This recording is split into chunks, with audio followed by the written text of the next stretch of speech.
మన జిల్లాలో 225 మంది అర్హులైన గ్రామ రెవెన్యూ అధికారులు మరియు గ్రామ రెవెన్యూ సహాయకులు పరీక్షకు హాజరై గ్రామ పరిపాలనా అధికారులుగా ఎంపికయ్యారు.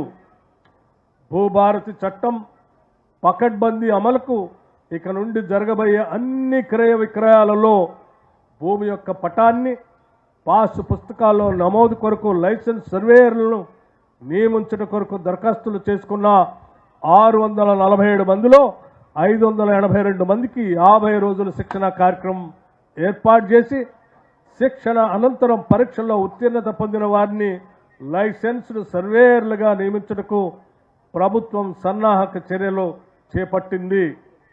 ఒక దశాబ్ద కాలంగా నిర్లక్ష్యానికి గురి అయిన వ్యవస్థను పటిష్టపరచడానికి ప్రభుత్వం దృఢమైన దీక్షతో పనిచేస్తుంది.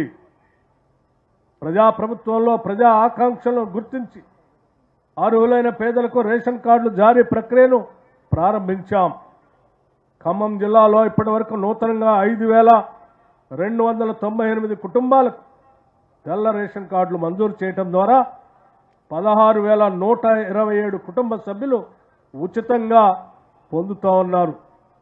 ఇవే కాకుండా 42,787 కార్డుల్లో 61,667 మంది సభ్యులు చేర్పులు కూడా చేశాం.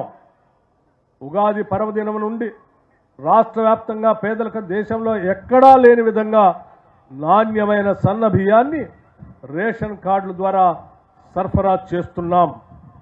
ఖమ్మం జిల్లాలో తెల్ల రేషన్ కార్డులు ఉన్న 3,84,734 కుటుంబాలకు ఒక్కొక్కరికి 6 కిలోల చొప్పున నెలకు 66,64,572 కిలోల సన్న బియ్యాన్ని 748 చౌక ధరల దుకాణాల ద్వారా సరఫరా చేస్తున్నాం.